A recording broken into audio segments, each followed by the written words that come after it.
Estamos viniendo. Los invito a que juntos hagamos la oración por la familia y que nos pongamos en manos de Dios para poder recibir todo esto que nos quiere comunicar. Entonces, en el nombre del Padre, del Hijo, del Espíritu Santo. Amén. Padre Santo, estamos aquí ante ti para alabarte y agradecerte el gran don de la familia. Te pedimos por las familias consagradas en el sacramento del matrimonio, para que redescubran cada día la gracia recibida y como pequeñas iglesias domésticas sepan dar testimonio de tu presencia y del amor con el que Cristo ama a la iglesia. Te pedimos por las familias que pasan por dificultades y sufrimientos, por enfermedad o aprietos que solo tú conoces.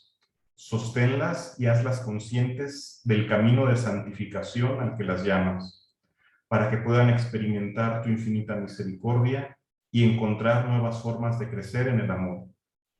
Te pedimos por los niños y los jóvenes, para que puedan encontrar y responder con alegría a la vocación que has pensado para ellos. Por los padres y los abuelos, para que sean conscientes de que es un signo de la paternidad y maternidad de Dios en el cuidado de los niños que en la carne y en el espíritu tú les encomiendas, por la experiencia de fraternidad que la familia puede dar al mundo. Señor, haz que cada familia pueda vivir su propia vocación a la santidad en la Iglesia como una llamada a ser protagonista de la evangelización al servicio de la vida y de la paz, en comunión con los sacerdotes y todo estado de vida. Pues entonces nos encomendamos a Jesucristo y a su Madre, la Santísima Virgen, y que todo lo que aprendamos y recibamos el día de hoy lo apliquemos en nuestras familias y lo podamos poner al servicio de los más necesitados en nuestras comunidades, que así sea. Pues muy bien, como les comenté hace un momento, tenemos hoy el cierre del tema. Ya no quiero robarle más tiempo a Óscar, así que los dejo con él y les cedo la palabra. Óscar, bienvenido, adelante. Muchas gracias, Jorge. Qué gusto encontrarles nuevamente a todos. Bueno, pues vamos a continuar con este recorrido histórico de 3000 años, como nos dijo Jorge al inicio, y pues que representa todo un reto. Ok, y nada más, recordar un poquito el objetivo de todo esto. O sea, es absolutamente indispensable conocer la historia, porque quien no conoce la historia, pues está, o sea, corre el riesgo de repetir los errores. Tenemos que conocer nuestra tradición para ver las cosas positivas y no repetir las negativas. Y para eso también es importante pues tener como una visión general de la historia, ¿no? O sea, de la historia en general, pues ver cómo poco a poco se ha ido madurando el matrimonio en la historia. Bien, o sea, ¿qué significa madurar el matrimonio en la historia? Significa dos cosas. La primera significa, bueno, cómo se fue madurando a lo largo de la historia de la Iglesia hasta llegar a nuestros días la idea de matrimonio. Y segundo, y junto con esto, en nuestra vida, o sea, en la historia personal de cada uno y en la historia de la pareja, ir madurando lo que significa el matrimonio. Y esto pues es una buena noticia, ¿no? Bien, bueno, pues con eso yo creo que es suficiente. Un aviso también un poquito sobre las preguntas que me han hecho. La verdad que todas, absolutamente todas, han sido preguntas muy buenas, muy atinadas, muy pertinentes. Les felicito. Lo que sí me extrañó es que eran pocas preguntas. O sea, para temas como este, vamos, era para que me inundaran de preguntas, ¿no? ¿Por qué? Porque hay muchísimos huequitos por ahí que se prestan justamente pues a la reflexión o que quizás no nos queden claros o sobre los cuales quisiéramos o profundizar o simplemente pues quizás no se entendieron. Entonces preguntar y soltarnos y sentirnos totalmente pues en confianza. Okay. A pesar de la distancia y eso, yo estoy absolutamente disponible me puedo tardar un poquito, pero estoy absolutamente disponible a responder absolutamente todas las preguntas. Y de hecho, algunas de las preguntas que me hicieron no las respondí de manera completa. Cuando me preguntaron cómo ayudar a los matrimonios jóvenes a concienciar, o sea, a darse cuenta dónde están, ahí respondí, digamos, la parte negativa, pero me faltó la parte propositiva. En fin, así es que volveré sobre algunas preguntas y las preguntas de la segunda sesión no las he respondido, así que las responderé. Bien, pues vamos entonces a esta apasionante historia de la maduración o más bien cómo se ha entendido siempre de manera nueva y renovada en la iglesia el matrimonio y cómo se ha pasado de misterio a sacramento. Y pues ya en la historia de la iglesia es como más claro eh, que respecto al Antiguo Testamento, en que o sea, los periodos son muy largos, van superponiendo algunas ideas. Aquí más o menos está claro, así es que espero que vayamos más sobre ruedas. Bien, entonces, como siempre, el matrimonio, o sea, la historia, vamos a seguir el esquema clásico, ¿ok? Lo vamos a dividir en 4 puntos. Aquí está el contenido de lo que vamos a ver. Cómo se concibe el matrimonio en la Edad Antigua, en la Edad Media, en la Edad Moderna y en la Edad Contemporánea. Y más o menos estableceremos ya en el camino algunas fechas, eh, sin agobiarnos justo por las fechas, por aprendernos, más bien dando cuenta que estamos viendo una película e ir fluyendo, ¿ok? Y recogiendo pues los puntos principales, porque cada época tiene algo que decirnos. Bien, entonces vamos a la Edad Antigua.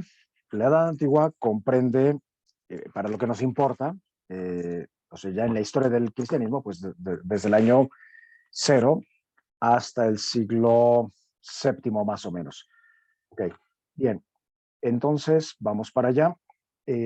Así como un poquito el contexto, el cristianismo pues, anida principalmente en el Imperio Romano, o sea, los primeros cristianos, desde luego que van a ser los hebreos, y después, y junto con ellos, los griegos y los romanos. ¿Por qué? Bueno, porque era la población que había en el Mediterráneo. Pero al establecerse Pedro en Roma, ya se hace de Roma la capital, digamos, del cristianismo, la sede más importante, la sede primada, eh, y va a ser Roma el foco un poquito. Por eso nos vamos a ir más sobre el mundo latino, que es Roma. O sea, los latinos vienen de Roma, de España, de Francia. Ok, bueno, y bueno, otra característica de esta época, estamos en el Imperio Romano y eh, los primeros, o sea, en esta edad antigua, los primeros 3 siglos están caracterizados por las persecuciones. Por eso les estoy poniendo aquí una imagen de las catacumbas. Eh, o sea, no es que hubiera habido una persecución durante 3 siglos, pero sí había de vez en cuando persecuciones. Entonces, esto es importante para ver cómo se fue madurando la idea de matrimonio, porque además la liturgia, tanto de la palabra como de la Eucaristía, se realizaba en las casas.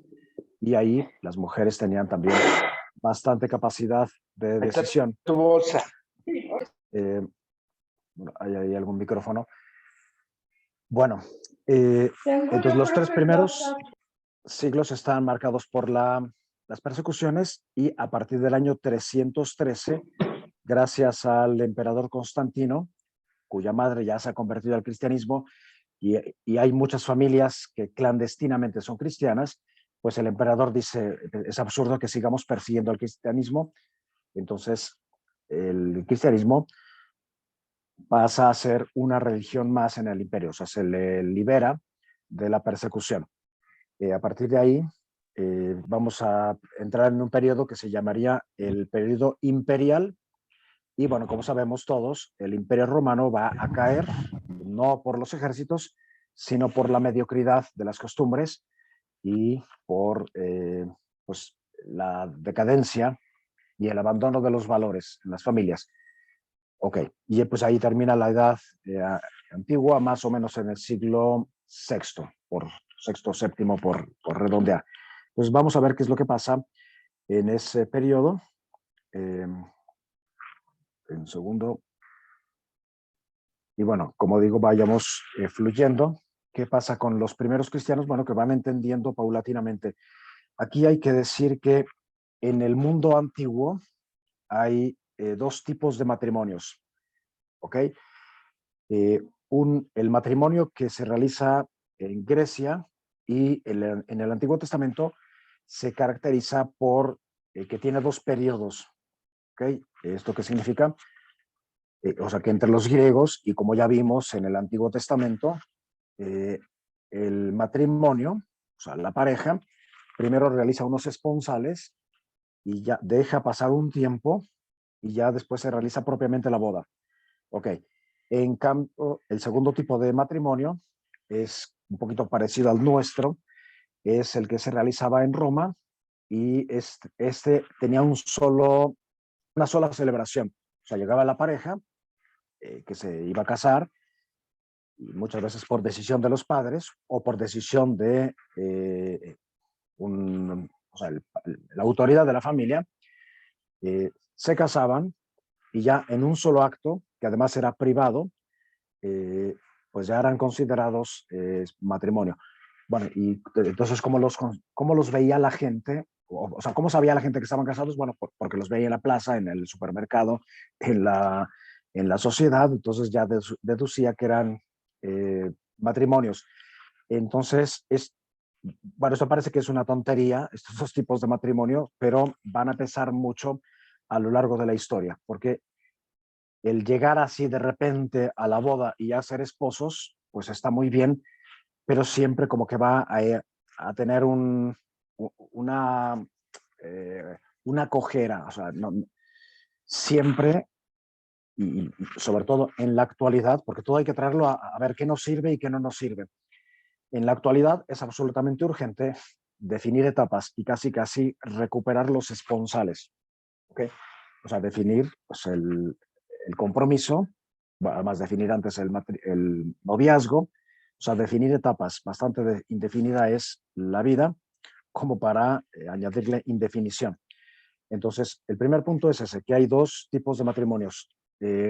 Y bueno, ¿por qué cito esos matrimonios? Bueno, porque son esos pueblos en los que va a anidar precisamente el cristianismo. Bien, ya entrado el cristianismo, va a ser eh, siempre una referencia a las escrituras. Por eso es tan importante las escrituras. De hecho, no hay matrimonio sin escrituras, no hay teología sin escrituras. Por eso, aunque nos cueste un poquito, pero hay que tratar de meternos a nuestro ritmo y como podamos, pero sí, y sin asustarnos, porque es normal que las escrituras nos cuesten, porque son escritos de hace 2000 años, pero es un organismo vivo que a todo el mundo le dice algo. Es un rocío que no regresa al cielo sin haber fecundado la tierra. Entonces, bueno, pues apertura también. Bueno, pues lo primero es lo que hacen los primeros cristianos, ¿ok? Que justo regresan a las escrituras. Y para no agobiarles y no repetir lo que dijimos antes, he escogido los principales textos que en esa época de los primeros cristianos eh, se pues vienen a colación o los que más se citan. Entonces, son 6 puntos, o sea, 6 áreas de las escrituras que más inspiran para entender el matrimonio cristiano en esos primeros siglos, en esos primerísimos cristianos. El primer texto son los dos primeros capítulos del Génesis. El primero, Dios nos hace a su imagen y semejanza, por tanto, sexuados para ser una sola carne, para caminar en la unidad. Y segundo, o sea, en el segundo texto del Génesis, el matrimonio como camino de redención. El segundo texto, y no podía ser de otra manera, es Juan, o sea, Juan 2, concretamente las bodas de Caná, que será visto, bueno, como lo que es, ¿no? Un acontecimiento en el que Cristo es invitado a una boda. Eso es, digamos, el relato. Hay unas personas reales, de carne y hueso, con nombres y apellidos, que se casan en Caná. Y el aspecto simbólico es que Cristo ahí se presenta como el esposo y el novio que se ha anunciado a lo largo de las Escrituras. Y esto lo interpretan los santos padres y es lo que viven esos primeros cristianos. El tercer texto, el Cantar de los Cantares, y no podía ser de otra manera. Yo les envié un video donde comento el Cantar de los Cantares, espero que lo vean y les guste. El cuarto texto es el texto de San Pablo a los Efesios, ese texto en el que se hace, bueno, San Pablo ya en poquísimos renglones sintetiza, de hecho lo tengo aquí más adelante, sintetiza el matrimonio, ¿no? Sintetiza el misterio. ¿En qué consiste el matrimonio? Aquí, perdón un poquito porque las imágenes no corresponden a lo que estoy diciendo, quédense con lo que yo estoy diciendo, porque invertí la diapositiva. Entonces, Pablo, Efesios 5 del 22 al 33, un gran misterio es eso de estar casado. O sea, ¿qué significa o qué añade o qué cambia en los esposos por el hecho de estar casados? Bueno, pues que se meten en el misterio del amor de Cristo por su iglesia. O sea, lo viven en su carne propia de manera imperfecta y con retos y dificultades, pero ya están metidos en ese amor. Y esto es el misterio de Pablo, lo que después se va a llamar sacramento. Porque hoy, o sea, cuando hablamos de sacramento, bueno, ¿qué es sacramento? Pues una de las grandes realidades es que es estar metidos en el amor de Cristo por su iglesia. Y el quinto, ahora sí, el quinto texto es en general Mateo, o sea, Mateo 5, Mateo 19, donde Cristo hace referencia a los orígenes.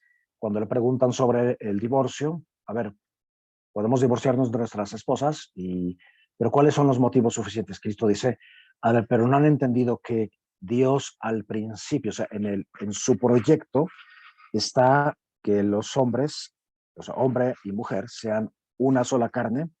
Así es que los textos de Mateo, aquí está concretamente el de las bienaventuranzas, el texto de Mateo que se cita y con el que se motiva a las personas en esa época es pues el que habla precisamente sobre la indisolubilidad.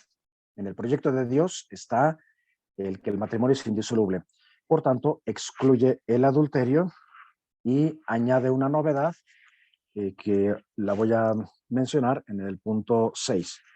Ok, entonces aquí tenemos y que el amor del Padre, o sea, estamos llamados a ser perfectos como el Padre. Y bueno, aquí tenemos el esquema ese que ya vimos antes, cuando vimos la concepción de Pablo sobre el matrimonio. Este sí es el texto que corresponde al 4. Y el quinto sería, perdón, el quinto es los textos de Mateo. Y el sexto sería los textos, por ejemplo, Marcos 12 y otros, donde Cristo habla sobre una novedad absoluta que no existe en el Antiguo Testamento, y es el celibato o la virginidad por el reino de los cielos, que es un llamado a amar tanto o igual como el matrimonio. Hay personas que no están llamadas a amar a través del matrimonio, pero como todos estamos llamados a amar, algunos están llamados a través del celibato por el reino de los cielos. Y de hecho, desde el inicio surgen pues personas que se sienten llamadas precisamente a esa vocación. Y entre las primeras y primeros mártires, pero sobre todo mujeres, justo va a haber eh, chicas y que, o sea, cuya razón de martirio va a ser precisamente la virginidad, porque aman a Cristo, porque sienten que Cristo, están llamadas a irse a Cristo como su esposo. Muy bien, y esto pues es una constante. Ahora, un poquito, si, si nos ayuda a entender un poquito el matrimonio como era para los romanos, o más bien la religión, vean lo importante. La religión romana tenía dos tipos de culto. Un culto familiar, donde el sacerdote era el esposo, o el pater familias, la sacerdotisa era la esposa, y había un culto público, que ya eran los dioses, los templos que tenían por ahí, dedicados a Zeus, a Hera, a Afrodita, a Hermes, a Herculano y a todos los que fueran. Y ya después también al emperador se le ocurrió un día ser Dios, pero por eso, en parte por eso las persecuciones, porque los cristianos se rehusaban a rendir culto a un hombre. Esa fue la razón fundamental de las persecuciones. Bueno, aquí tenemos, si a alguien le interesa, pues puede sacar una foto. Lo único que me interesa ahorita en este momento es que pues distingamos un poquito, o que más bien que aprendamos o nos quedemos con que el mundo romano, a pesar de que tiene el matrimonio de manera, digamos, privada, sin embargo, la familia, que es lo más sagrado para ellos, es una comunidad religiosa. Esto es una novedad y absoluta en el mundo, eh, y así se concebía la familia romana. De hecho, en las casas romanas, que si eran ricas, pues eran casas, digamos, de una propiedad. Si no eran ricos, vivían en apartamentos, o sea, como los que conocemos ahora, pero prácticamente todos tenían ídolos, o bueno, más que ídolos, tenían figuras que representaban a pues, virtudes protectoras, los lares, los penates, los manes, los lemures. O sea, tenían, si quieren, como una especie de santos por todas partes, y este tipo de santos, que no eran santos, eran como fuerzas protectoras, y tenían veladoras, o sea, unas lámparas que les encendían. Por eso en la arqueología, yo bueno, como me dedico al arte, pues mucho de eso es arqueología. Se han encontrado cientos de miles de lámparas. ¿Y por qué? Porque eran muy comunes tanto en los sepulcros como en las casas. Eh, muy bien. Y aquí vamos a tener un encuentro teológico. Esta imagen que tenemos aquí es como la cristalización, la destilación de la concepción de que los primeros cristianos ya libres tenían del matrimonio. Y bueno, también les invito a que sean observadores y que no, o sea, no se limiten a recibir o a aprender, sino que hagan de cuenta que llegan a un museo, se encuentran esto y dicen, va a ver, ¿esto qué es? Bueno, pues ya con ayuda mía les puedo decir que es un sarcófago. Si alguien no sabe lo que es un sarcófago, bueno, pues ya lo puede preguntar, pero es un artefacto donde se depositan los cuerpos, ¿ok? En este caso es de mármol y como vemos está decorado. Y entonces, ¿qué se le está diciendo a esos que están allí? Porque además son esposos. Los romanos tienen la costumbre sagrada de depositar en las tumbas a los esposos. O sea, las tumbas no son individuales, son juntos los esposos. Imagínense que hoy en un ataúd pones al esposo y a la esposa. Pues así era en el mundo romano. Entonces, esta maravilla que tenemos aquí, que se encuentra en los museos vaticanos, es un testimonio de la concepción del matrimonio. Entonces, ¿dónde está el matrimonio? Pues aquí. Son los que están ahí metidos dentro. ¿Y qué nos están diciendo ellos? ¿Qué vemos que se realizó en ellos? Bueno, pues que han sido creados a imagen de la Trinidad, Padre y Hijo, Espíritu Santo. El Espíritu Santo es el que está sentado. Aquí Cristo está haciendo a la pareja humana a su imagen y semejanza. Aquí tenemos el segundo relato, como Dios despega, por así decir, a Adán, o sea, al muchacho y a la muchacha, en el segundo relato. Por eso Adán, bueno, el varón está acostado porque está bajo el sueño. Aquí tenemos a la muchacha, que se van a convertir en Adán y Eva, y entonces somos criatura, imagen y semejanza hechos para la unidad. Segundo, aquí tenemos la caída, o sea, tenemos la vida como camino de redención, y las bodas de Caná como el momento, bueno, uno de los momentos de la institución del matrimonio como sacramento, y aquí tenemos a las 6 tinajas, porque además las bodas de Caná se celebran el sexto día. Y aquí, aunque está roto, pero está Cristo resucitando a Lázaro. Entonces tenemos aquí prácticamente toda una teología del matrimonio. Hemos sido creados para ser redimidos en pareja, caminar bajo el sacramento hacia la resurrección. Y pero abajo hay otro piso donde están la Sagrada Familia. Lo que nos dice es que el matrimonio y la familia son la presencia de la Trinidad en la tierra. Y es lo que están entendiendo estos tres, que no pueden ser otros, que son los Reyes Magos, que nos representan a nosotros porque son los no judíos, y hay un diálogo entre ellos. Este rey le está diciendo a los demás, ahora entendemos el misterio del matrimonio. Y aquí tenemos a Daniel en el foso de los leones, que nos dice que el matrimonio está protegido o asistido por la gracia, eh, y los leones representarían las dificultades, los defectos, las tentaciones, el mal y otros. Y aquí tenemos a Cristo eh, devolviendo, más bien curando al ciego de nacimiento. Es decir, el matrimonio tiene mucho de curación, de camino, de cuidado, y no está exento de caídas, como la de Pedro. De hecho, aquí tenemos la negación de Pedro con el gallo. Sin embargo, Pedro se convierte, es decir, el matrimonio es un camino de conversión. O sea, hay que esforzarse por ser mejores. No podemos pensar que ya nos casamos y que esa fuera la meta en la boda y ya ahora, no, es justamente el matrimonio el camino de redención. Y al final tenemos bueno, hay un paralelismo entre el piso de arriba y el de abajo. Moisés tocando la roca para darnos la gracia. O sea, hay que pedir en el matrimonio también la gracia. Bueno, este sarcófago es del año 350 más o menos, y vean qué fino, no solamente el arte, sino qué fina concepción tenían del matrimonio. No le llaman sacramento, le llaman misterio, pero pues lo tienen muy claro. Los babilonios van a introducir la tradición de las arras. A Cristo en ese momento se le va a ver justamente como un esposo, como el bello pastor del que habla el Cantar de los Cantares, porque David, Moisés, todos fueron pastores.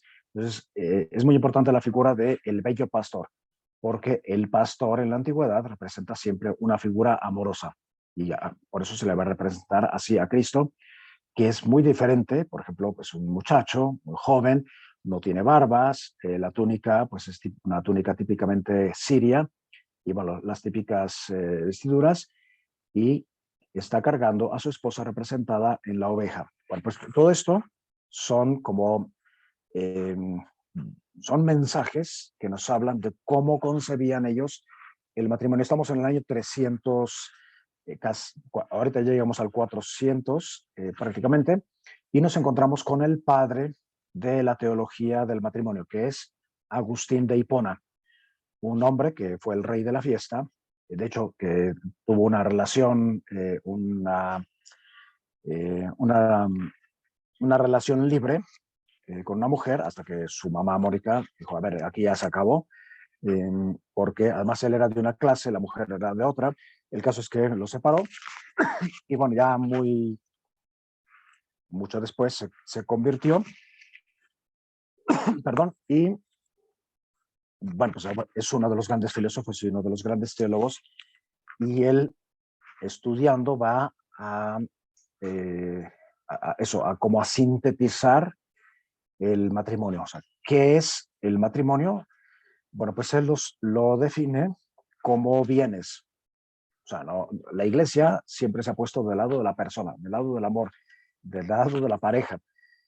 ¿Y por qué? Porque eso es lo que dicen las escrituras. O sea, no se está inventando las cosas. Y Agustín eso lo entiende perfectamente, y él, que había pertenecido a sectas y grupos religiosos raros que condenaban el matrimonio, el sexo, el cuerpo, que lo veían como algo despreciable, sucio, vergonzoso, pues va a crear toda una teología y va a decir, no, señor, el matrimonio, que es el culmen de la sexualidad y del amor, es bienes.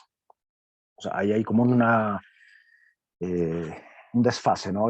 Sintáctico, pero o sea, es singular, bienes. ¿Y cuáles son los bienes que representa el matrimonio? O sea, no son bienes del matrimonio, son los bienes que es el matrimonio. Bueno, pues son estos tres: proles, fides et sacramentum. Proles significa el engendrar, o sea, los hijos. La fides es la unión de la pareja, la fidelidad y el derecho que tienen el uno a gozar y a encontrarse con el cuerpo del otro. Esto hace que el matrimonio, como lo es de hecho, pero aquí subraya Agustín, subraya que el matrimonio es una cuestión de derecho. Derecho significa, o de justicia más bien. Justicia significa darle a cada quien lo suyo. Y si los esposos se pertenecen, pues luego hay que darle al otro lo que le pertenece. Eso es lo que significa la justicia. La justicia. Por eso, en latín, justicia se dice justitia, derecho se dice ius, que significa lo suyo. Y por eso el matrimonio no es nada más un contrato, pero tiene una dimensión de derecho y de justicia.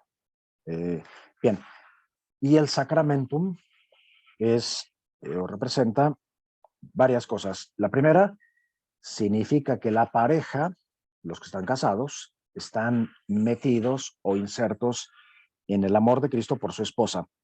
Y esto conlleva dos cosas.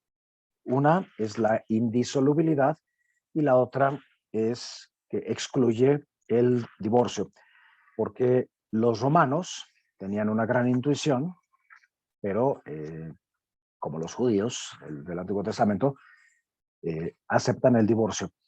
Y esto de la indisolubilidad va a ser una novedad absoluta del cristianismo y bueno, corresponde verdaderamente con los deseos humanos, porque ¿qué quieren los enamorados? Pues estar juntos para siempre. ¿Y eso cómo se llama? Pues indisolubilidad.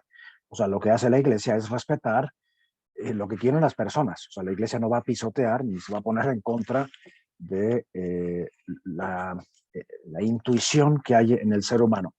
Y por otro lado, el amor con el que ama a Dios como esposo a su esposa, es la humanidad representada en Israel, pues es un amor fiel, exclusivo y con todas las propiedades que ya dijimos. Muy bien, con esto caminamos hacia el cuarto punto, y es que en medio de todas las legislaciones, y a pesar de que la Iglesia se basa en las Escrituras, va a optar por la tradición romana del matrimonio, que consiste en una sola ceremonia. O sea, llegan los esposos, bueno, los enamorados, los novios, y en una sola ceremonia quedan casados. Ok, es decir, lo que realiza o el momento en el que se realiza el sacramento o el matrimonio, o sea, el momento por el cual pasan de estar solteros a ser ya un matrimonio, es el consentimiento. El consentimiento que consiste en que con libertad y con conciencia se prometen mutuamente y se aceptan. Y a diferencia del matrimonio romano, es indisoluble. Ok, otra diferencia con el matrimonio romano es que el matrimonio cristiano debe tener un carácter público y una ceremonia religiosa, porque hacer un matrimonio clandestino pues vuelve sumamente frágil a la pareja y el matrimonio mismo. Okay. Muy bien, ahora vamos a pasar a ver si no se nos pasa algo. Bien, si no, ya me preguntarán ustedes, porque pues obviamente mucho de lo que he dicho se presta a preguntas. Y bueno, siéntanse libres de preguntar. Ahora pasamos a la Edad Media. La Edad Media, no sé si la conocemos, pero es una edad de colores, de magia, de símbolos, muy dinámica, a diferencia de lo que quizás podemos pensar. Pero bueno, está caracterizada, o la Edad Media como tal, comienza cuando una serie de pueblos bárbaros, entonces eso, invaden, o sea, se calcula que entraron en Europa unos 8 millones de personas. Claro, no entraron así de golpe y porrazo, sino que fueron llegando y fueron empujando a todos los pueblos que había ahí y hasta el último rincón, hasta Gales, Galicia, Bretaña, Portugal. Esos pueblos eran unos bárbaros, o sea, bárbaros nos quedamos cortos. Eh, Eran unos brutos, muchos de ellos. De hecho, ahí están los vándalos, que eran famosos por su violencia, en fin, y todos los pueblos que ven ahí. Los visigodos, por ejemplo, se establecerán en España, bueno, lo que es España, los ostrogodos en Austria, Österreich en Italia, y así. Los vándalos subirán y se establecerán en Andalucía, y así. Los francos con el tiempo darán origen a Francia, o sea, Francia, los sajones, que los van a echar y los van a expulsar a lo que hoy sería la Gran Bretaña, en fin, los jutos irán y devolverán, en fin, bueno, pues todos estos pueblos, uno, no son cristianos, obviamente, porque no les ha llegado el cristianismo a ellos, y dos, tienen sus propias costumbres sobre el matrimonio. Por ejemplo, eh, para ellos un matrimonio eh, no es válido si no se ha realizado la consumación. Eh, En cambio, en el mundo romano y en el mundo cristiano, pues para que un matrimonio sea válido, es suficiente el consentimiento, o sea, lo que se realiza en el momento de la boda, que por cierto las bodas no se realizan en las iglesias hasta este momento. Eso ya va a ser mucho tiempo después. Bueno, entonces, para no perdernos en estos 10 siglos de la Edad Media, vamos a partirla en trozos. En primer lugar, esta época oscurísima que va desde el siglo VII al IX, en la que estos paganos traen sus costumbres y a veces de manera violenta, otras veces con catequesis, se les obliga o se les conduce a la conversión al cristianismo. En muchas ocasiones, pues se obligaba al rey de tal pueblo o cual a convertirse, y por el hecho de ser el rey ya cristiano, todos los demás eran cristianos, sin saber qué significaba ser cristiano. Entonces, eso implicó después toda una catequesis. Pero bueno, se les exige, en primer lugar, el consenso romano, eh, o sea, la fórmula romana del consenso. Y segundo, que renuncien al incesto porque en unos pueblos que venían todos revueltos entre sí, era relativamente, no, o sea, no muy común, pero sí relativamente común el incesto, y también se les exige la libertad en el consentimiento, porque siendo tan primitivos, eh, era rarísimo que una persona escogiese con quién casarse, y más bien se les imponía. Bueno, y segundo, eh, perdón, tercero, ellos imponen la famosa cópula carnalis, es decir, en este momento, en esta época, en el siglo VIII, se introduce en el cristianismo, y gracias a los pueblos germánicos, vamos a llamarlos, eh, el hecho de que el matrimonio como tal es válido e indisoluble una vez que se ha dado la consumación. ¿Okay? Y antes podría ser indisoluble. Pasamos ahora al siglo, de los siglos XII al XIII. Estos son los siglos más altos en la teología, en la filosofía y también en la reflexión sobre el matrimonio. En esta época, eh, los famosos bienes que habíamos visto con San Agustín ahora se van a ver como fines. O sea, los medievales eran personas de fines, o sea, eran sumamente ordenados, veían la naturaleza, el cuerpo, la Biblia, la historia, la ciencia, todo lo veían como libros donde había que buscar un fin. Bueno, por eso son tan elevados, o sea, son personas muy racionales. Entonces, se van a preguntar o se va a orientar la reflexión sobre el matrimonio hacia el fin. O sea, ¿cuál es el fin del matrimonio? ¿Ok? Y bueno, pues ¿cuál es el fin del matrimonio? pues prácticamente todos los filósofos y teólogos coinciden. Hugo de San Víctor, San Buenaventura, Bernardo, eh, Tomás de Aquino y otros van a coincidir en que el matrimonio tiene dos fines. El primero es la procreación y el segundo es la unión de la pareja. Eso objetivamente.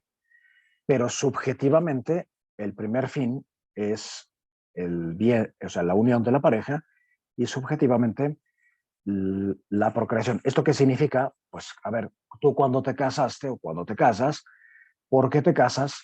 Bueno, porque quieres estar con esa persona y ya después vienen los hijos. Eso sería lo subjetivo.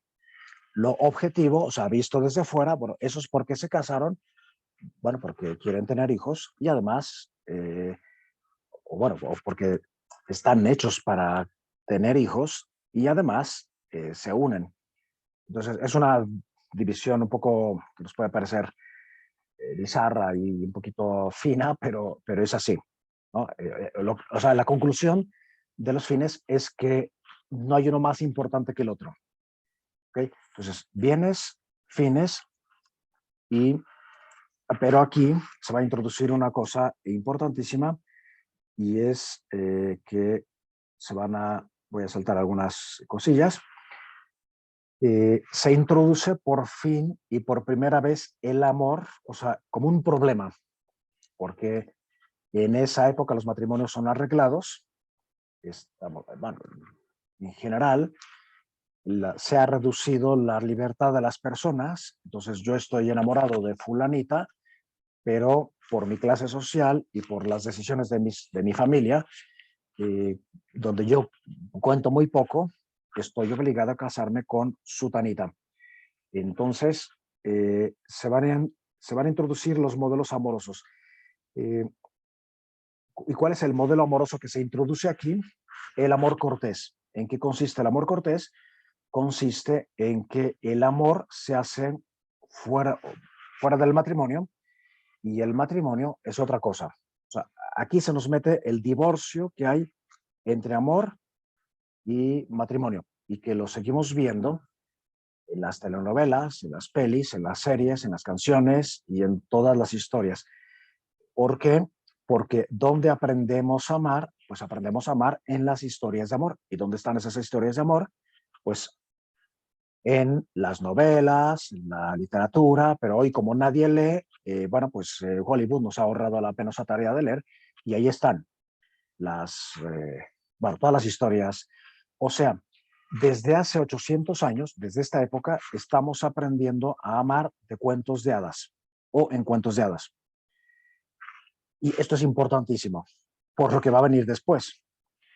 Entonces venimos repitiendo y bueno, ¿saben cuál es la historia de amor por excelencia? Que si no la hemos leído o al menos visto la película, pues deberíamos después de la sesión salir corriendo a verla. Se llama Tristán e Isolda, que bueno, es el modelo después de todas las historias de amor, todas las telenovelas, todas las series, todo lo que dije, las canciones. Eh, y en pocas palabras nos dicen eso. O sea, yo estoy casado con Julieta, pero ¿por qué no tengo derecho a amar? Entonces la gente se enamora, normalmente los hombres se enamoran de una mujer de una clase superior, porque el medievo es una época en la que las clases están perfectamente estratificadas. Entonces de ahí sale la torre, la princesa con, bueno, la muchacha con el pañuelito y tal, y toda, aquí nace la cortesía, la conquista, todas estas cosas, todas estas palabras son de esa época. Eh, el, en fin, todo lo que tiene que ver con conquistar, con la guerra y con apoderarse del otro. Sin embargo, en esa época, estamos ya caminando hacia el siglo III, cuarto, perdón, al 13, 14 y 15. En esa época nuevamente se presenta a Cristo como esposo. No sé si a alguien ya le suena esta imagen, que es una maravilla. Es la imagen del Cristo de San Damián, el Cristo que convirtió a San Francisco de Asís, y que es, pues es una imagen donde aparece Cristo como esposo resucitando, saliendo de la tumba y atrayendo consigo a la esposa, que es toda la humanidad, y pues en primera fila no podían estar otros que María, María, Juan, las mujeres, posiblemente puede ser Nicodemo o algunos, pues, Longinos, el soldado que atravesó a Cristo con la lanza, que ahora entiende. De este lado está el mal del mundo, el ridículo poder del mundo que se carcajea, por eso se está haciendo pequeño. Los 4 evangelistas, los profetas, o sea, tenemos que haber leído la Biblia para entender esta imagen, Isaías y Jeremías, y aquí Cristo ya entrando consigo en el Apocalipsis, donde hay 10 personas que lo están recibiendo en el cielo. Esta cruz, bueno, tiene los colores que dominan: el dorado, Cristo que nos conduce hacia la vida eterna; el rojo con la pasión del amor y por nosotros, o sea, la pasión de amor, que es amor en general por nosotros, y la pasión de la cruz. Y no es casualidad que tenga 200 conchas, porque la concha representa a la esposa. Entonces, vean cómo lo más alto de la teología siempre se ha presentado a través del arte. Y después hay muchos símbolos en el cuerpo de Cristo, como la túnica siria, que tiene un nudo indisoluble. Aquí está, bueno, no sé si alcanzan a ver, pero bueno, es un nudo que no se puede disolver, y lo que nos dice es que el amor de Cristo por la iglesia es indisoluble. Por tanto, el amor de los esposos es indisoluble. Y bueno, hay otros gestos bueno, representa al novio o al esposo del Cantar de los Cantares, que tenemos aquí, y otros, bueno, es Dios, por eso tiene la aureola, y con la cruz nos ha redimido. Tiene una ligera inclinación porque él ha sido conducido a la cruz, no por casualidad, sino por propio asentimiento. Y bueno, hay toda una teología ahí. Lo mismo en este maravilloso ábside, que es mucho más complicado, pero que nos habla de la relación esponsal de Cristo con la humanidad. Aquí tenemos una síntesis desde el Génesis hasta el Apocalipsis, y lo que hace Cristo es unirnos a nosotros, a la humanidad, con Cristo, con Dios, que está representado aquí con esta mano, que está coronándolo como esposo, y el Espíritu Santo está representado en estos 50 roleos, que son, pues, el 50 que representa a Pentecostés.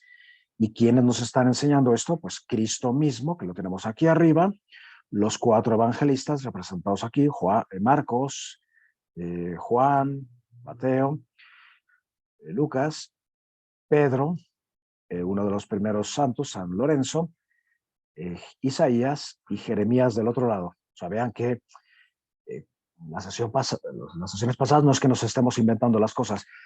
Y bueno, aprovecho esta imagen que tiene muchísimos mensajes para a todos, absolutamente a todos, invitarles. Bueno, primero felicitarlos porque están metidos en esto, o sea, están verdaderamente en algo que vale la pena, o sea, ayudar a las personas, aunque hayan fracasado o hayan tenido descalabros en el matrimonio, pues ayudarles a recuperar la vocación a amar. Eh, Felicitarles. Y segundo, pues animarles eh, a introducirnos cada quien a nuestro ritmo a las escrituras, a la teología.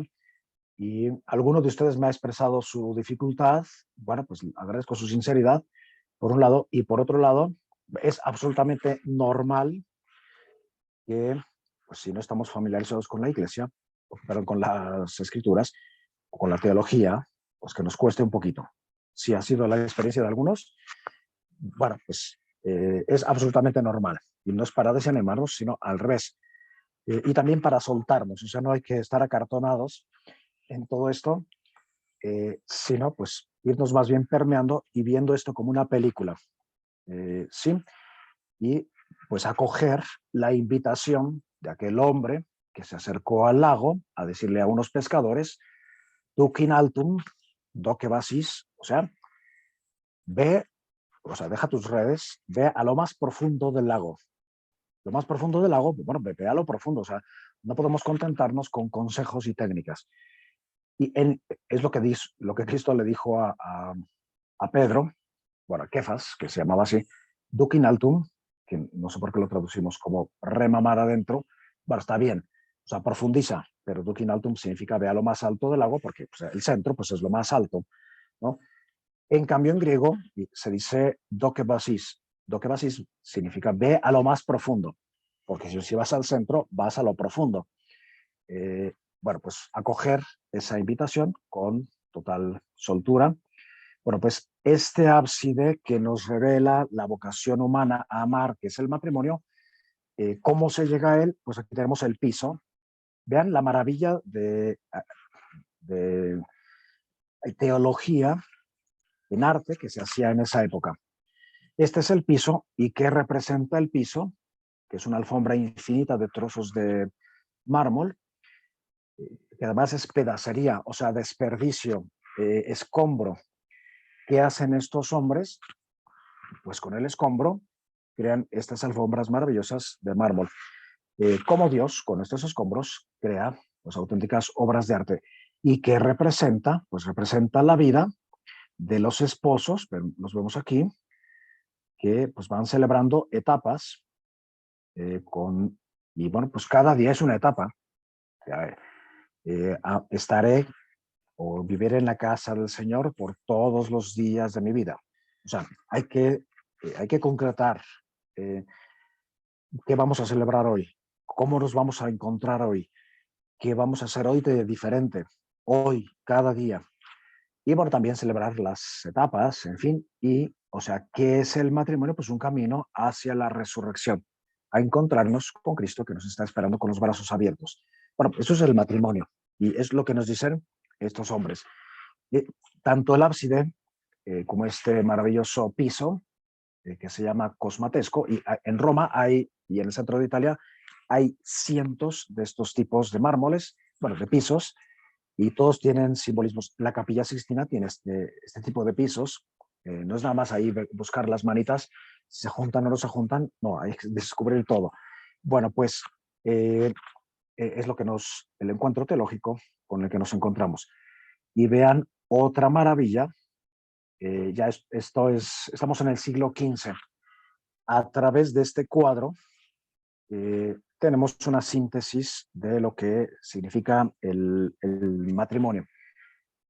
Para la teología y más o menos también para la gente, que era lo que se les enseñaba. Bueno, pues estos dos que tenemos aquí, eh, que se llama el matrimonio Arnolfini, es una boda, ¿ok? Pues no es un retrato, es una boda y ahorita vamos a ver por qué. ¿Qué están haciendo? El vestido de pieles, elegantísimo, con un gorro que, según nuestra moda, pues le queda un poco grande, pero eran los gorros que había. Y ella vestida de esposa, o sea, de azul, no está embarazada, más bien se está recogiendo porque tienen toneladas ahí de terciopelo verde, que representa la esperanza, la fecundidad. Entonces ahí tenemos la finalidad del matrimonio. ¿Para qué es? Pues para la unión de la pareja y para la procreación.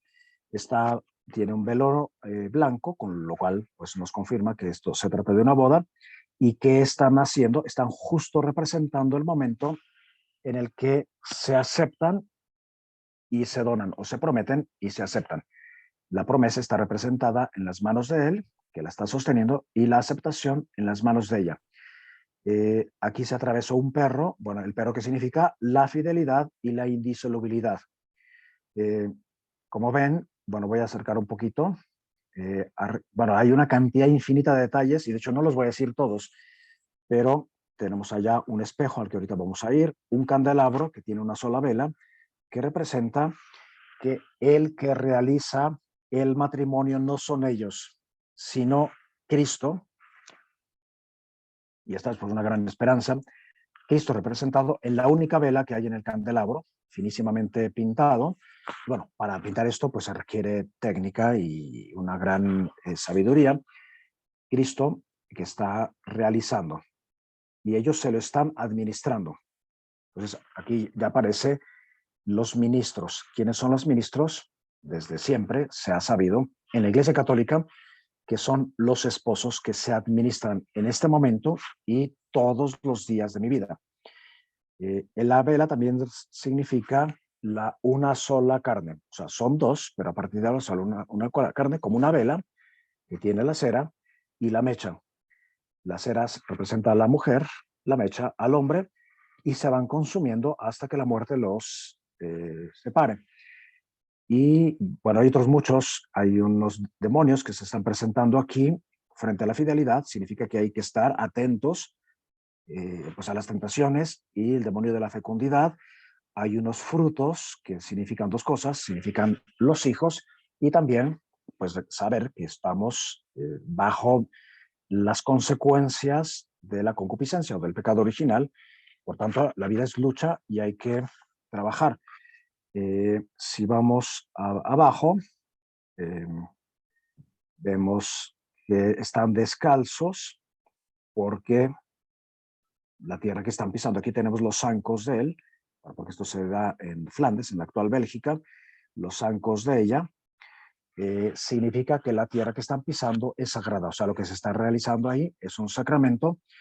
Y bueno, vemos de manera más cercana al perro, aquí vemos el espejo, y junto al espejo, a ver, voy a acercar un poquito, bueno, perdón, voy a regresar.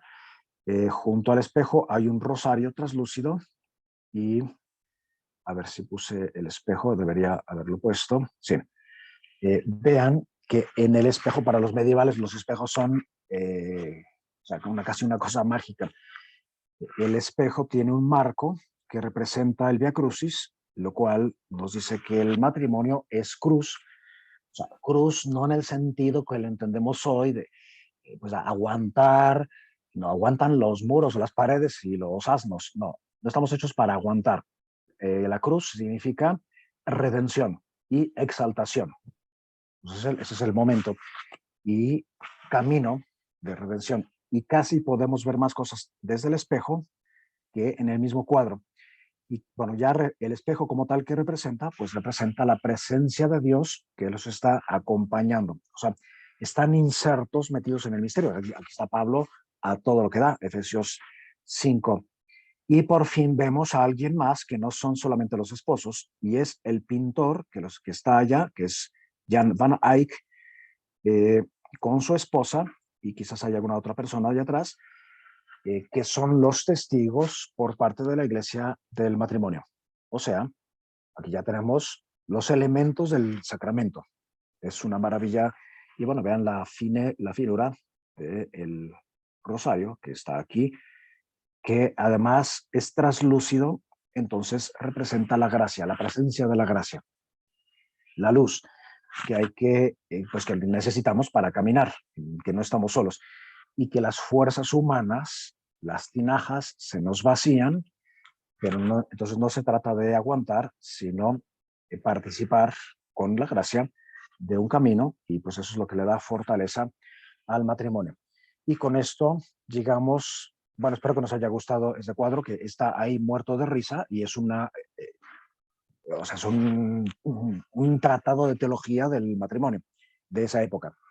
Muy bien, pues vamos a continuar y ahora vamos a la Edad Moderna. La Edad Moderna, que comienza, dependiendo, pero más o menos en el siglo XV-XVI, se caracteriza por un destronamiento de la persona. O sea, el hombre va cada vez desconfiando más de sí mismo. ¿Esto por culpa de quién? Pues de los filósofos, de quién va a ser, ¿no? Por muchas cuestiones, muchas revoluciones, cambios, descubrimientos que se dan en esa época, se introduce eso como una baja autoestima en el hombre.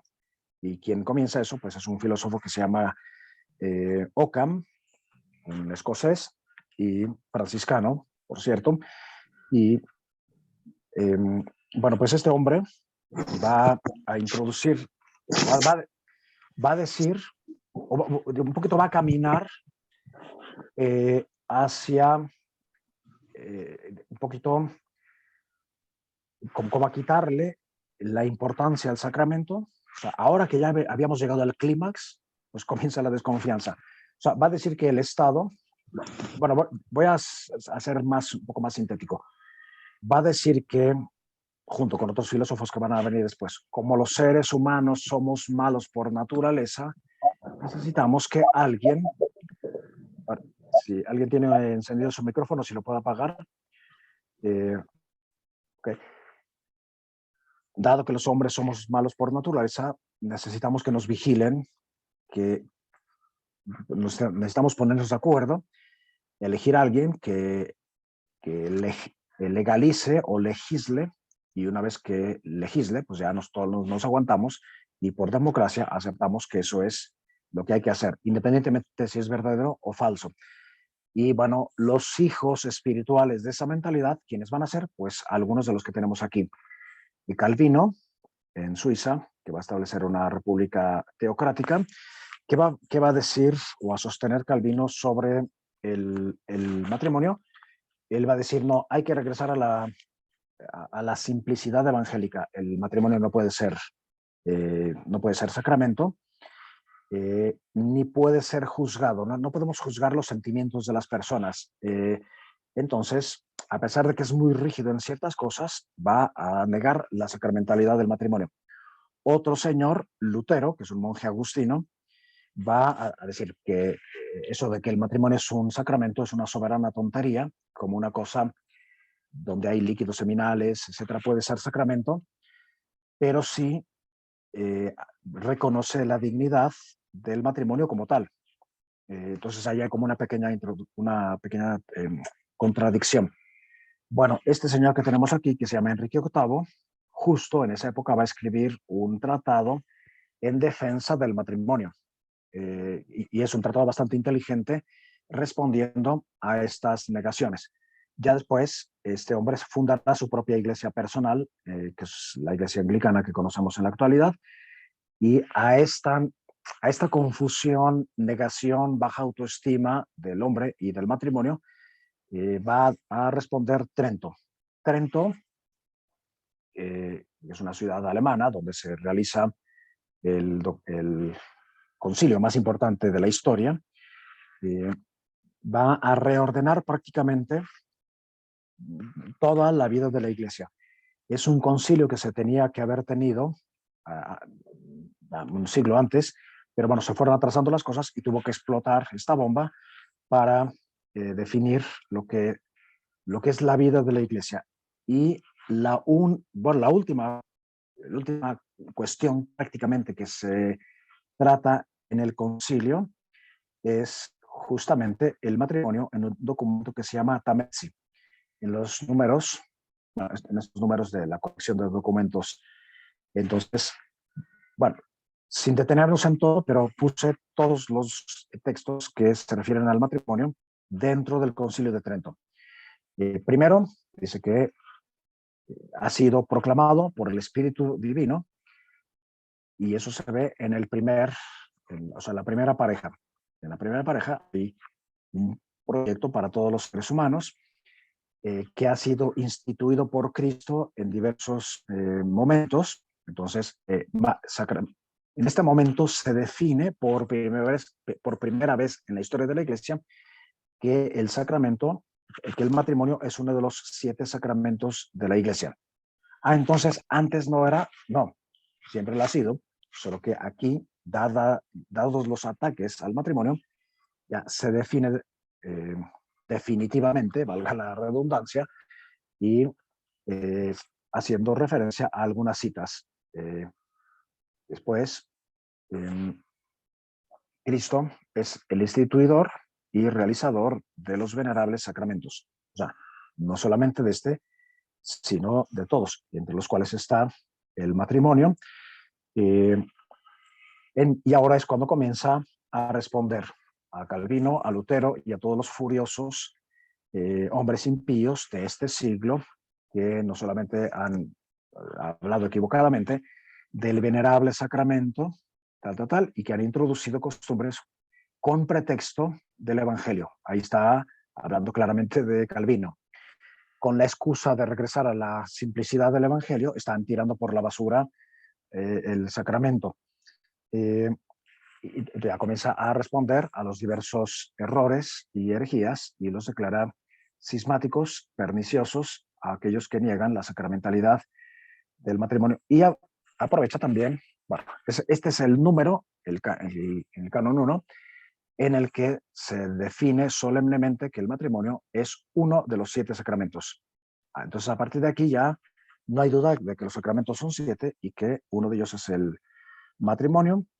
Y ya después excluye de una vez por todas la poligamia, el incesto y la afinidad. O sea, la Iglesia no puede establecer, o sea, quien diga que la Iglesia no puede establecer impedimentos, sea anatema, o sea, es falso. Y quien niegue la indisolubilidad del matrimonio también está atentando contra el sacramento, contra la verdad y contra la fe. Igual que no se puede negar que la Iglesia tenga, okay, bueno, esta indisolubilidad, de pocas palabras, incluye el, o sea, no, no es excepción en caso de adulterio, o que el adulterio no es una razón suficiente para declarar el matrimonio disuelto. Aquí está más bien respondiendo a las iglesias ortodoxas, con las que hay muy buena relación, pero también aclarar ahí, porque los ortodoxos, hasta la fecha, yo he tenido amigos ortodoxos, ellos dicen que, sostienen que el adulterio representa la muerte moral de la persona. Y Cristo, o la fe, dice que el matrimonio es hasta que la muerte los separe, pues el adulterio es la muerte moral de unos, por tanto, la persona ofendida tiene el derecho de disolver el matrimonio. O sea, y no es un divorcio, es una disolución. O sea, antes había matrimonio y ahora ya no lo hay. Entonces el Concilio de Trento dice que eso es inadmisible.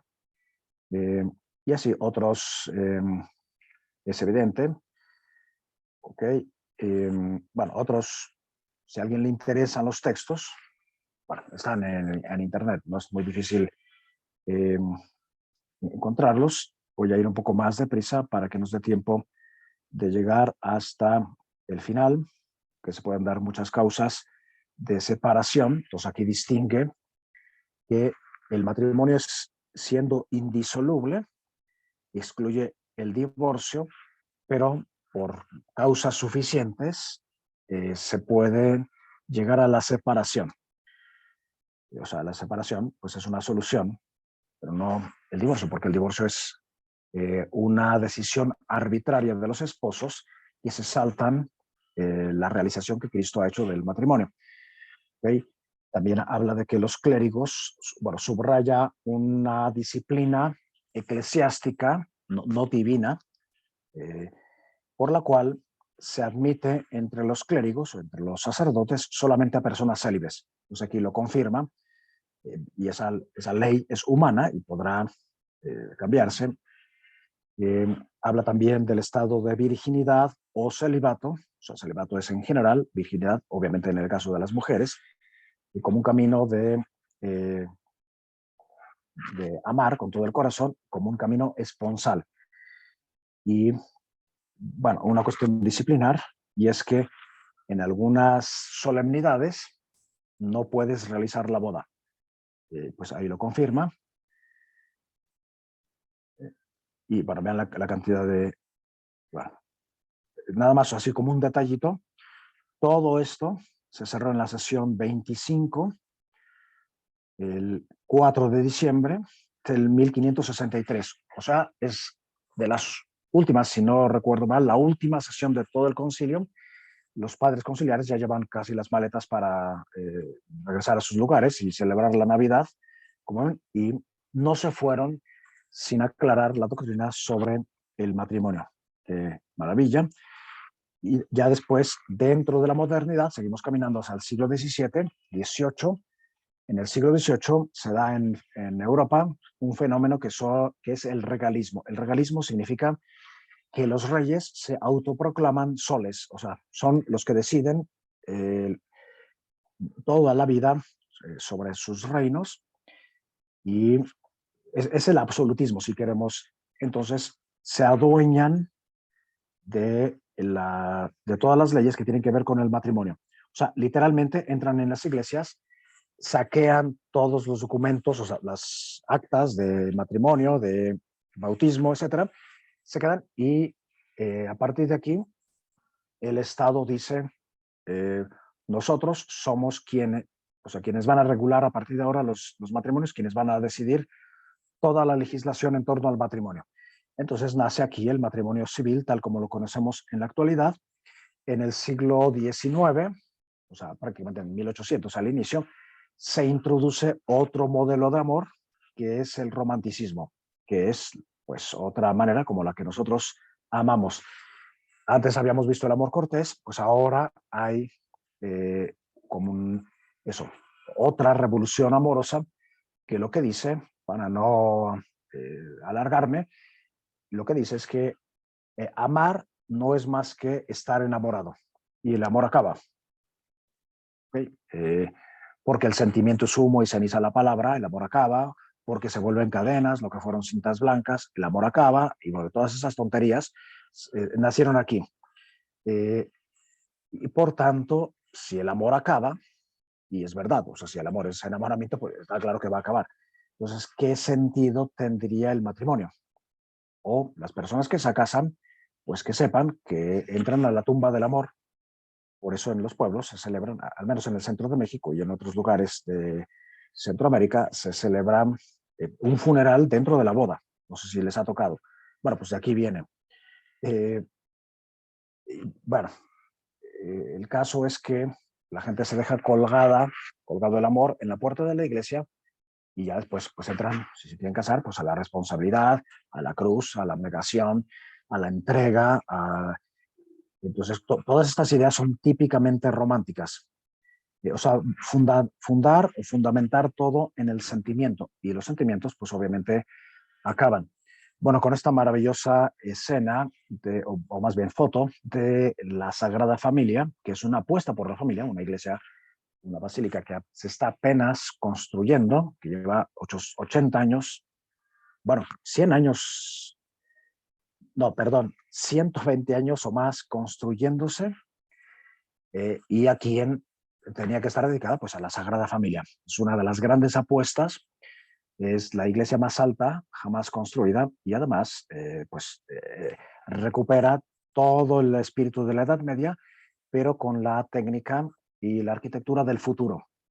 Bueno, pues con eso entramos en el siglo, o en la edad moderna, en la edad contemporánea, que sustancialmente abarca el siglo XX, y donde va a haber desde fines del siglo XIX, va a haber unas maravillas que son unos pequeños grupos que van naciendo para ir acompañando a los matrimonios, para hacer una verdadera formación, un acompañamiento personal. Entonces nace, digamos, una novedad, que es el acompañamiento, dado que por el romanticismo nos estamos volviendo cada vez más frágiles, pues necesitamos ser acompañados. Y bueno, ahí se llega a la convicción de que el camino, la comunidad por excelencia de acompañamiento es la familia, donde la persona debe amar, o sea, debe irse haciendo hábil para amar. ¿Desde cuándo? Pues desde que nace. Y muchas veces nos preguntamos, ¿qué hacemos con la juventud, con los valores? Bueno, pues si no se hizo nada en la infancia, poco se puede hacer en la juventud. Claro, siempre habrá algo que hacer, pero será una obra titánica. Entonces, tomar conciencia de que la formación es en la familia, dejar de pensar que la educación la da la escuela. O sea, la educación, por ejemplo, en educación sexual da pornografía, o sea, hoy por hoy. No, hay que pues tomar el papel de padres y formar verdaderamente a los hijos, y eso no es una carga más, es verdaderamente pues una vocación. Entonces se introduce eso, pero pues la gente es frágil, entonces hay que ir acompañando. Entonces, ¿cuál es el acompañamiento? Uno, la familia. Dos, debería ser la escuela. y formarse uno personalmente en las virtudes, en la inteligencia, en la libertad, en la capacidad de decisión, para uno personalmente ser después hábil para amar. Porque si no, no se forma, la pareja no lo va a hacer por ti. Bueno, y después ya un acompañamiento en pareja y en pareja lograr, bueno, proyectar, meterse verdaderamente en el misterio, buscar algo, o sea, metas, no contentarse ahí con entretenerse.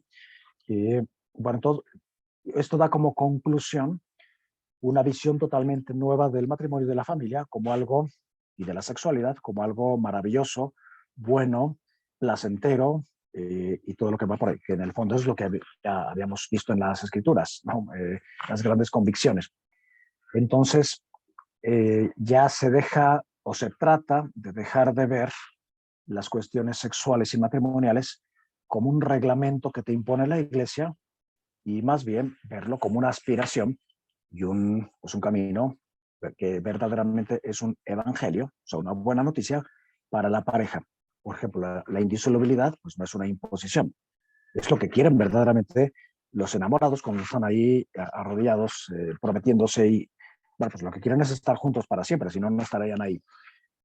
Bueno, y todo esto desemboca en el Concilio Vaticano II. Habrá grandes filósofos y teólogos, y no solo eso, sino artistas y acompañantes, como Karol Wojtyła, que tenía esa triple vocación, eh, artista, filósofo y teólogo, que acompaña a jóvenes de carne y hueso, se van enamorando, se van casando, van descubriendo sus dificultades. Entonces, Karol Wojtyła, que proviene en parte de esos grupos de acompañamiento, que eran muy poquitos, bueno, pues emprende toda esta tarea.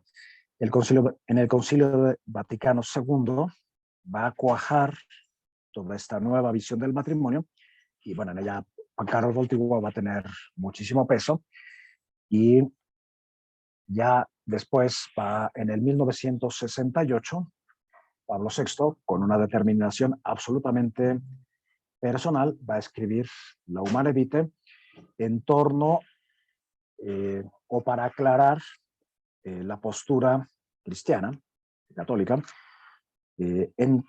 sobre el amor conyugal. ¿En qué contexto? En el contexto de la revolución sexual. Hay que recordar que después de la Segunda Guerra Mundial, dadas las atrocidades, el trauma con el que queda toda la gente, se impone en la sociedad una visión de la vida con un ideal de comodidad, de facilitonería.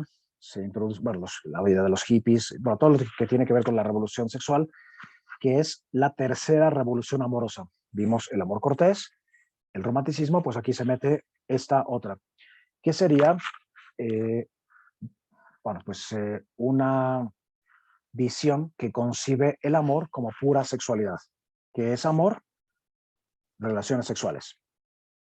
Y eso se puede hacer con píldoras, porque es la época de la píldora. Entonces, se desmembran o se separan tres cosas que son inseparables: sexualidad, amor y matrimonio. A partir de la píldora tú puedes tener sexualidad sin amor y sin procreación, procreación sin amor y sin sexo, y así, hagan las combinaciones que quieran. Entonces Pablo VI, de manera personal, escribe esta encíclica, y bueno, con ayuda de unos expertos que eran una minoría respecto a otros expertos que estaban a favor de la píldora. Y bueno, pues va a ser la encíclica más discutida, más controvertida, más odiada de toda la historia de la Iglesia. De hecho, Karol Wojtyła se opuso a la publicación, no porque no estuviera de acuerdo con la encíclica, sino porque no estaba de acuerdo con la forma. Decía, sí, pero es que ya estamos en otra época, ya no podemos imponer, más bien hay que acompañar a las personas para que desde dentro entiendan y lleguen a nuestras conclusiones. Pero bueno, Pablo VI fue valiente, y una de las cosas que toca ahí son pues unas verdaderas profecías. ¿Cuáles serán las consecuencias de no respetar la unidad y todas las propiedades del matrimonio? Pues las consecuencias serán el abuso, la violencia, el pisoteo, los fármacos, la depresión, el sinsentido y todo lo que estamos viendo ahora, ¿no? Que la gente comienza con relaciones sexuales, o sea, comienza una relación con relaciones precoces que son dañinas y que tienen un montón de consecuencias eh, pésimas para el desarrollo de la persona y de la pareja. Comienzan con relaciones sexuales, pues después pues quieren pegar un poco, pero como, como han comenzado exactamente al revés, pues las parejas o sea, quieren poner parches o resetear o reiniciar la relación con una relación sexual que al final va a ser insatisfactoria y así hasta que se cansan y pues van por otra pareja y otra y pues se van desinflando y se les va acabando el pegamento y muchas terminan volviéndose cínicas y usadoras de los demás. Y, y eso a lo único a lo que conduce es a la convicción de que uno tarde o temprano va a terminar en el basurero del amor. Bueno, pues esa es la humana vitae. Por eso, pues tenemos ahora una auténtica generación narcisista de cristal que se hunde, como esta mujer Ofelia en el agua y con el amor que pudo ser, pero que nunca va a ser. ¿No? Aquí tenemos representado el amor en las flores, la pasión, la fidelidad, el esfuerzo, la lucha o el sacrificio. Pues no, ya esa mujer se cae de un árbol y se deja llevar por la corriente, que es la siguiente generación de amor o el siguiente modelo de amor que tenemos en el siglo XXI, que es el amor líquido, que es un amor de desperdicio, de uso, de pues querer unirse pero no poder. De hecho, en las familias, en la actualidad, se enseña a los niños a que son omnipotentes, que son los reyes, todo se les hace, todos los males se les evitan, se les sobreprotege o se les abandona para que no fastidien con aparatos, con juguetes y con tabletas. Y pues esos seres omnipotentes pues son impotentes hasta para recoger un plato y limpiar un vaso, ¿no? Entonces, las familias están enviando a la sociedad pues, un ejército de narcisistas con una vida desnuda. Vida desnuda significa pues, que nos quedamos en lo biológico, no profundizamos en el sentido, una pornovisión, que pues, es lo que domina en la actualidad, o sea, una visión pornográfica de la sexualidad, del otro, del cuerpo. Bueno, son características o propiedades del amor líquido. Y a lo único a lo que nos llevan es a esta conclusión. El amor necesita orden, proyecto, que el amor aspira a algo universal, eterno, bonito, para siempre, y que eso es posible. Y por cada vez también hay más jóvenes que dicen, pues yo no quiero repetir la historia de mi familia, de mis papás o de mis amigos, eh, realmente quiero meterme a algo mejor. Y con espíritu, con lógica del don, a mí me ha tocado entrevistar a jóvenes así en la calle, de todos los estratos sociales, y les preguntas qué es el amor, y la mayoría responden, pues amor es entregarte para siempre a una persona, eh, y algunos responden, pues amor es que estar feliz, que el otro haga algo por mí, pero la mayoría tienen la intuición de que es verdaderamente entregarse por alguien. Pero claro, de esa intuición a verdaderamente realizarlo, pues hay muchos pasos que dar. Y pues ahí está el reto en la actualidad de acompañar en la belleza a las personas por el narcisismo. Ya hablamos que se refleja en la manía de bueno, muchas manías que hay, como ya sabemos. Y bueno, a partir de, a partir de la encíclica Humanae Vitae, no por culpa de la encíclica, sino por la respuesta que dio la sociedad y mucha gente de la iglesia, eh, todo el acompañamiento a familias, a matrimonios y jóvenes se derrumbó, se vino abajo, hasta que llega este hombre, ese filósofo, artista y teólogo, Karol Wojtyła, que lo eligen papa y pues una de sus grandes batallas será la apuesta por la familia a través de la teología del amor y bueno, la teología del amor está presente en muchísimos documentos de Karol Wojtyła. Entonces, es como una nueva generación que va a hacer posible el acompañamiento o sea, a parejas que están por casarse, a personas solas y a personas que habiéndose casado, habiendo estado en algún tipo de pareja y habiendo fracasado, con o sin culpa, pues quieren más o menos rehacer su vida. Y aquí la buena noticia es que todos estamos llamados a amar y por tanto, pues es posible eso. Y bueno, aquí vamos a dejarlo. Bueno, todavía tenemos unos minutitos. Entonces, en estos 2 milenios, la Iglesia, a través de estas 4 etapas, ha ido madurando lo que es el matrimonio y se ha ido pasando de, bueno, pues de ciertas prácticas que ya tenían los paganos, pero que se han cristianizado. Entonces los matrimonios se celebraban con las prácticas o con las ceremonias, la romana, la griega, la judía, pero se va impregnando cada vez más del espíritu cristiano. Y bueno, esto es lo que cuaja después como sacramento. Y bueno, en la reflexión, en la práctica, hay como varios caminos que, como ven, hemos seguido y que espero que no se confundan, porque, bueno, son como trenzas que se van ahí juntando, separando, que son el aspecto doctrinal, o sea, lo que se entiende por matrimonio. Entonces, doctrinalmente, matrimonio es un sacramento. Por tanto, es un signo instituido por Cristo que, transmitiendo la gracia, conduce a la redención. Y que, pues para que se dé, tiene que haber ciertas condiciones, ¿no? Un ministro, que son los esposos, unas formas, que son las palabras en cuanto a donación, una materia, que son las palabras en cuanto a aceptación. Y bueno, respecto a la materia y la forma del sacramento siempre ha habido discusión, pero pues sustancialmente es eso, que ha sido instituido por Cristo, pero que es el sacramento primordial, el primero de todos, porque es el que existe de alguna manera, como un cuasi sacramento, desde la fundación de la humanidad. Por eso Juan dice que es el primer sacramento. Este fue el primer signo de Cristo en las bodas de Caná.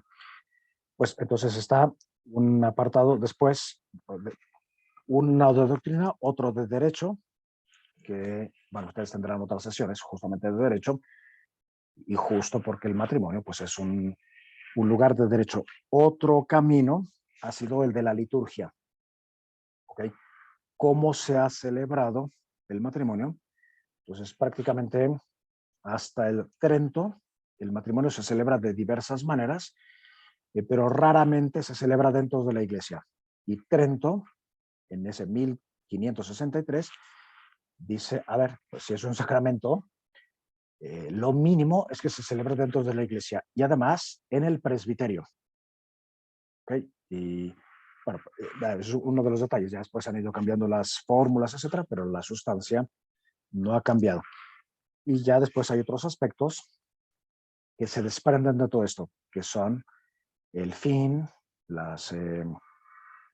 y bueno, otras legislaciones en torno al matrimonio. Bueno, pues espero que nos haya gustado este recorrido, que como ven, pues hemos abarcado los puntos fundamentales, también con cultura, porque hay que meternos a la cultura, porque la teología es cultura. Y bueno, termino diciendo que pues, nos sintamos absolutamente libres, sin miedo, a preguntar lo que sea. O sea, la pregunta que sea es bien recibida, no importa si creemos que es básica. En estas cuestiones no hay preguntas básicas, cada quien hace las preguntas que le vienen y todas las preguntas son buenas y legítimas y que se sientan pues acompañados. Yo estaré disponible esta semana o incluso después para preguntas que quieran hacer referentes a esto que hemos visto, el matrimonio en el Antiguo, en el Nuevo Testamento y en estos 2000 años de la Iglesia. Pues nada, Jorge, creo que se nos ha ido el tiempo, pero bueno, milagrosamente hemos llegado y hemos abarcado estos 2000 años y pues nada, a seguir disfrutando y a seguir creciendo. Oscar, muchísimas gracias. Creo que los comentarios que he estado leyendo y personalmente, esta sesión ha sido un verdadero placer, se disfrutó mucho y pues simplemente retomar el mensaje que tú diste, ¿no? Uno, que poco a poco se va a ir aprendiendo a hacer teología y que no debemos de sentirnos agobiados por tanta información, sino ir tomando lo que vamos pudiendo recibir y procesarlo lentamente. Y número dos, por favor, ahí tienen ahorita en el chat el link y ahorita se lo voy a subir al chat de WhatsApp. Todas las preguntas que quieran formularle al doctor Oscar Perdiz, siéntate con toda confianza de hacerlas. Estas preguntas las haremos llegar a él para que pueda responder, ya sea mediante un video o un mensaje de audio. Y nos vemos, primero Dios, la próxima semana con ya el tercer tema del curso. Ya estaremos entrando a la mitad del curso. Pues les deseo a todos muy buena noche, que tengan un excelente fin de semana y que Dios los bendiga. Gracias, buena noche. Buenas noches a todos. Gracias, buenas noches. Felicidades. Gracias.